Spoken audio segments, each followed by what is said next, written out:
Erik Ten Hag, after introducing his style of play at Manchester United, and the fans are so much excited, of which I'm telling you that ring fence your excitement because you've not yet seen what Erik Ten Hag is all about. It's just 3 weeks down the road, and Erik Ten Hag ball is really producing results at Manchester United. And for the very first time, as onto this channel, which goes by names of United Matters channel, every after a game we'll be doing a match reaction, player ratings, and what we call the manager's reaction in there for you. And today, for the very first time, welcome this segment in here for you as we bring you exactly a detailed interview, all what Erik Ten Hag has gone ahead to go ahead and react after the game has happened in the for you. Today we've beaten Crystal Palace by 3-1, but the way those goals came in through was the most exciting one. The game was an eye-orgasm to watch. It was so much eyeball catching, and we believe that most of you really feel like you want to rewatch this game day and night in the video. Guys, thank you for watching again. I go by the names of Rock and David. Smash the like button, comment and share, and if at all you're watching us for the very first time, endeavor to subscribe to this channel so as not to miss out on stories that you do upload in here on a daily, please. So today we are having lots of things to talk about and discuss about in there for you. It's all about Erik Ten Hag in there for you and what he has really said after the game of football in there for you. It's like we are reacting to Erik Ten Hag's match reaction and comments in there for you. He has really said lots of positives in there for you, and let's get into this as we go heads all eyes in here into this channel. Now, firstly, he said it's pre-season. We are happy with the improvement. You can see that there is also work to do in there for you. Obviously, you see that there are now different comments coming in from Erik Ten Hag from when we played Liverpool in Bangkok, and now after playing Melbourne. After playing Liverpool, he came out and told the journalists that there are very many positives, but he has seen lots of mistakes in there for you. And all of those days, since it was the 12th of July, he has been going ahead to rectify those mistakes from the Manchester United team, and finally he's telling you that you see that there is also work to do in there for you. He's no longer saying that I've seen lots of mistakes. He's saying that there is also work to do. There is a difference. A word mistake and there is work to do in there for you are so much different. When you say that there is mistakes, that means you have to go on and rectify those mistakes in there for you. But when someone says there is also work to do, he means that these mistakes have been rectified, but we need to perfect. So that's the work he's talking about to do. That perfection is called for at a side which goes by names of Manchester United, especially the squad in there for you. But positives are coming in there for you. And I think that the reason as to why he doesn't want to come into the media and really praise these players right now at the start of his era is he doesn't want them to get excited that they are doing it the right way. You get? So he wants to keep them in balance of knowing that we are improving and we have lots of mistakes to work upon in there for you. Now, Erik Ten Hag on the team pressing high, he said that is also a demand of the team. We press and we press all day. If we can, we do it high up the pitch. Obviously, the pressing is improving day in, day out, because all of those games, even the game of Liverpool, we are playing high line. The game of Melbourne, we played the high line, though we conceded in the first 10 minutes of the game, but we never dropped the idea of playing a high line.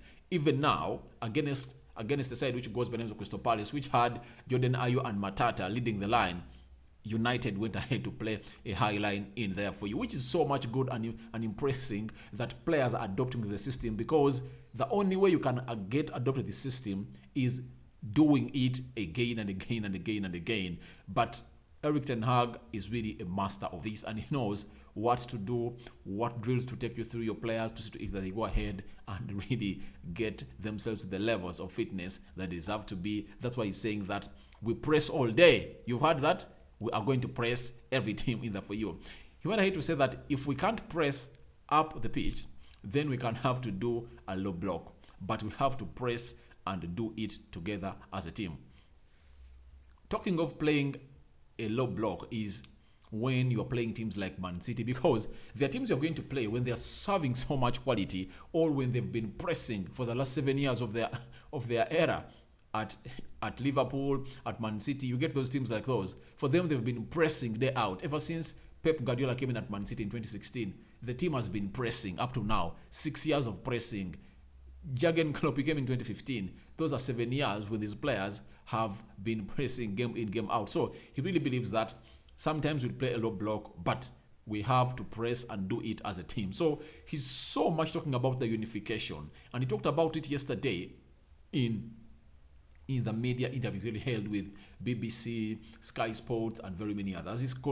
He came out and told us that if at all we want to achieve what we want, unification is the key to success. For him, unification is the key to success. That's why when he came in at Manchester United, he told other players that whenever we are having lunch or supper or breakfast, you have to take off your phones. No chatting on your phones. You have to be talking to your friends such that that friendship really builds in the foot. He wants that bond to grow day in, day out. Every day that passes by, the bond goes on to grow, because football is the mind. If at all you hate someone, you can't really go to the field of play and really play well with him or her. With him. That's it. Because they don't play with women with him.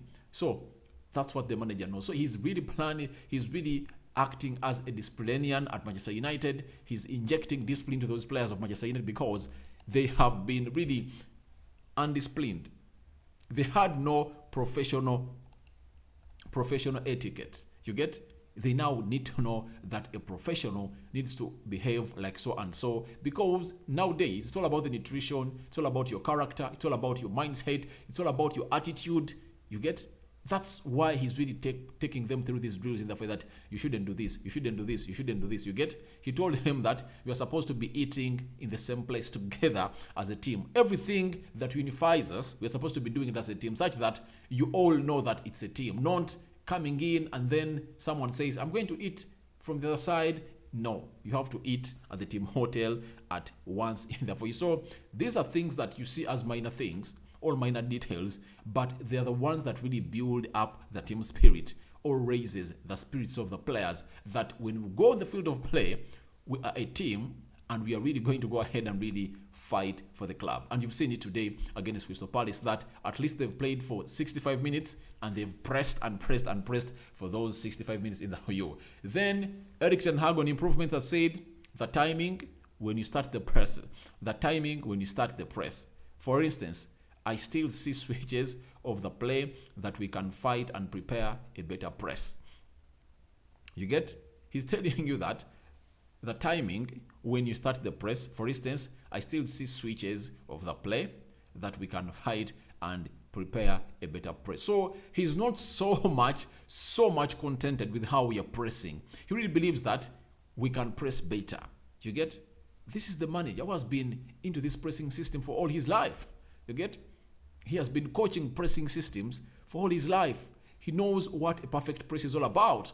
And for us, we the viewers, we are seeing that, oh, look at how United is playing. We are really so much playing very well. For the manager is saying, no way, guys. We are not yet there.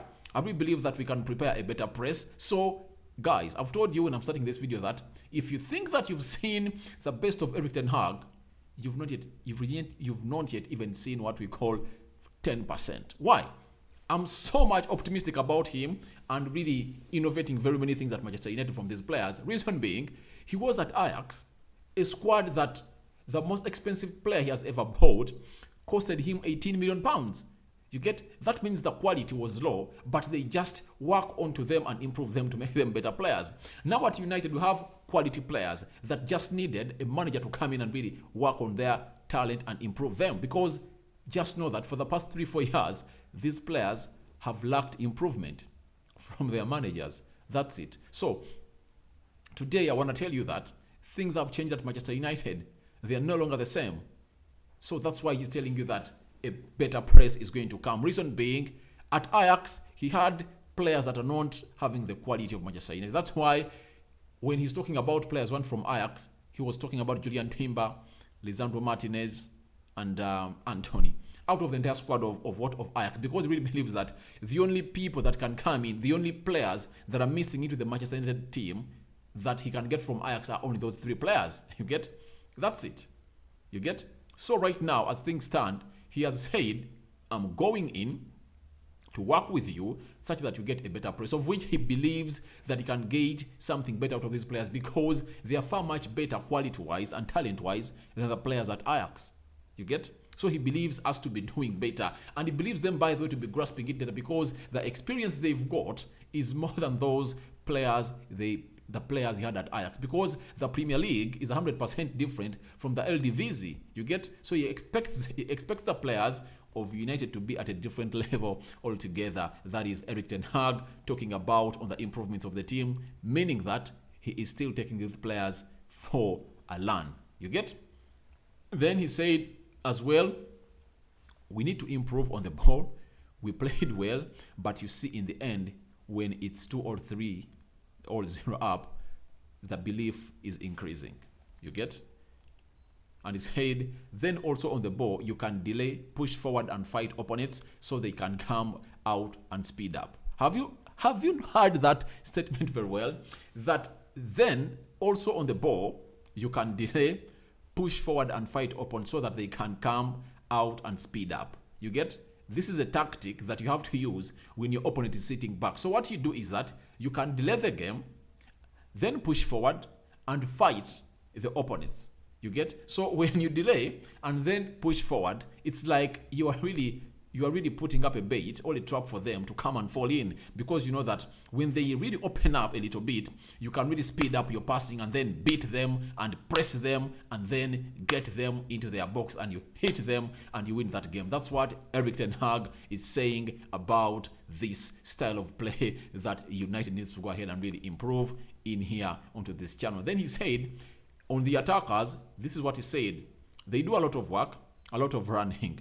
They put a lot of energy in the defense, and they get rewarded by scoring goals because we are winning balls high up the pitch. Obviously, because we are defending with a high line, that means that Martial, Sancho, and Rashford plus Bruno take their press high up the pitch in the 18-yard box area, or near the arc of the 18-yard box area of the opponent, meaning that we are pressing high up the pitch. That means that you just have to put in those sprints as a team, not to press individually, because when you press individually, when someone else is not pressing, magic doesn't happen. You just have to go in there and press as a team. So he says that their pressing is rewarded by them scoring goals, obviously, because they press and press and press and press and press, and finally results are really gotten onto the field of play. That is what Ten Hag is telling us.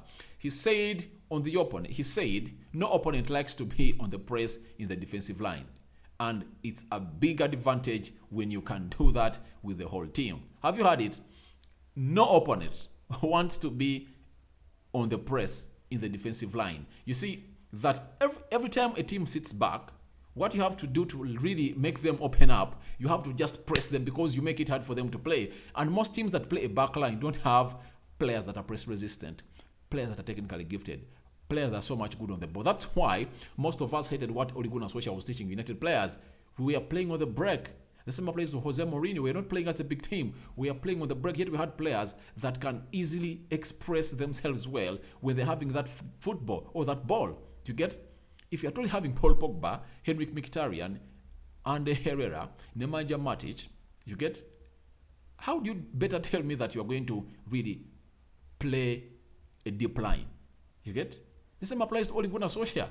He had good quality players and was playing a deep line. You play deep line when having players of the quality of Scott McTominay, the Wan-Bissakas of this world. That's when you play a deep line. But when you have such quality on the field of play, you have to play a high line. You get? Then go ahead and press that team in its half such that they open up and they really get you to where they're supposed to be. But this pressing thing is so much logical. You can't really come into like how Ralf Rangnick came in through and really take these players or tell them to start pressing. They can't, because pressing is really trained for in the preseason. As you see right now, every player is telling you that I now feel much fitter than never before.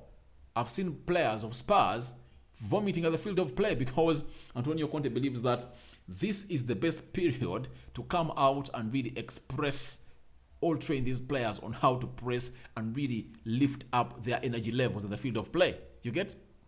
That's why players are saying that this man is really making us run. Fred is known as a workaholic, but the moment Fred comes out and really says that, oh, this man is really overworking us and our ass is being worked at all in there for you. So it shows you how much the hard work this team is putting in from Erik ten Hag, and he really wants to see them physically fit to the level of coming in and playing a press for like 120 minutes on the field of play. But lucky enough, we are having 5 substitutions next season, and I know he will always get some time to substitute some players and bring new ones to go ahead and really enforce that press. Because when you look at how things happen in the press system, it's the forwards and the midfielders that really work hard, because the defenders just need to be using their heads, knowing that this is going to happen next. That is what we call game reading, you get? But all in all, the forwards really need to work a lot into this pressing system there for you. And finally, he has said about Sebastian Haller, after getting a testicular tumor diagnosed, it's horrible for him. I have a fantastic relationship with him. He's my friend. That's what Erik ten Hag said about a man who goes by names of Sebastian Haller, and we pray to him that he really gets out of this in there for you, and he really is forever in there for you. Thank you guys for watching. Smash the like button, comment, and share. And guys, you've heard what Erik ten Hag has come out and said, that he wants the better. However much we played well today, he believes that we are really lacking basics of a press. So if at all you're playing like this and Ten Hag is telling you that we are lacking basics of the press, guys, just think when we master the pressing system, how is it going to happen? Have you seen that second goal? That goal of Rashford, we put up close to 20 touches together. 20 touches together. It shows you how good this manager is and how he's improving the team in the for you. And this is what United needs to know, that if at all you've brought in Erik ten Hag, you need to give him time to build his system, to give you results, you get? But the difference with him with Van Gaal is that Van Gaal was here knowing that, all right, they'll give me time and build United in there for you. But United by that time had not learned that things can backfire. You bring in Mourinho, it backfires. Anyone that has come at Manchester United, really things have backfired and they've really burnt him hard. But Ten Hag is one of the gifted coaches I've known, because he has come in at Manchester United at a particular time, particular and perfect time, when the board now knows that we need to go in and really do it the Man City way, the Barcelona way, the Liverpool way, because you can't be a big team when you don't play beautiful football. Nowadays, it's all about having a coach who can come in and coach you good football.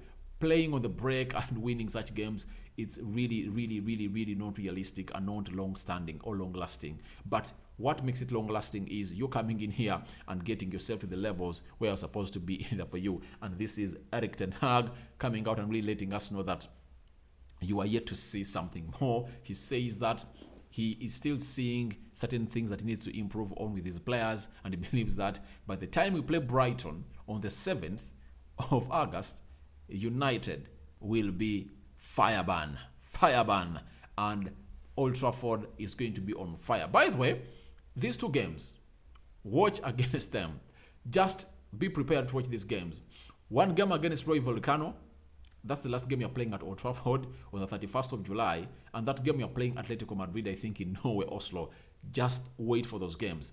You are really going to see the perfect press of what we call Erik ten Hag. They are just 12 days away, and you're playing Aston Villa in Perth, I think, on the weekend. We are playing Aston Villa, and just keep your eye onto this team of United, and now we are going to play this game of Aston Villa. But the remaining 2 games, because we are flying out, I think, on 24th, then flying back to Manchester, and I think Sunday they will be off. Then Monday they report back to training, meaning that we'll be training for the game of Atletico Madrid down in Oslo. That's going to be played on a Saturday. Then on a Sunday, wait for that game of United as we play a side which goes by the names of Rayo Vallecano. Obviously, he's going to field his best 11. And for that's when we're going to see his perfect, or the shape, or the picture of how his team is going to stand. That's when you're going to get to know who Lisandro Martinez is going to play with into the central defense in there for you, because I know the likes of Harry Maguire, Lisandro Martinez and Rafael Varane will be used into that game. So the game that's going to be played on Saturday, it might be Eric Bay, Alex Telles, Eric Bay, Alex Telles, and I think another central defender in there for you, the Wan Bissakas of this world. And we believe that the Layards, Dallo, Martial, Malasia, Luxor are really going to be kept for that game that's going to be played at Old Trafford. It's going to be Erik ten Hag's first game at Old Trafford, and it's going to be fully packed because no fan wouldn't like to miss out on watching this game of Roy Volcan at Old Trafford, because most of the fans have not been able to travel with Manchester United to go to Bangkok, to go to Australia. But right now, he has given them a reason to go in and really tell the fans that please, this is the brand of football you're playing. And guys, when did we last see United play such a beautiful game of football? Not even under Alex Ferguson era. You get goals like these that we've seen today. Oh my God, are really impressive in there for you and very much eye-catching. And I know the stadium is going to be full to capacity. 80,000 stadium seater is going to be seated to witness Erik ten Hag do his first game at Old Trafford as a United manager, as he has done it against Liverpool, Crystal Palace, and Melbourne in the for you. So guys, your reactions are welcome in the comment section below, and the go by the names of Rock and David. And thank you for watching in, guys. I sign out for now. See you later. And one more video I think is coming, because today I've not yet brought you the transfer news because we've been so busy into the game. We've been live 3 times, and now we are really bringing you this story as a pre-recorded. And now we are coming back with a story of Frankie de Jong. Barcelona finally telling him that please, you have to leave this club. Barcelona is pressurizing him because they are losing out on deals of Jules Koundé. They need him to go out such that they will register more players at Barcelona. I sign out for now. See you later, my mates.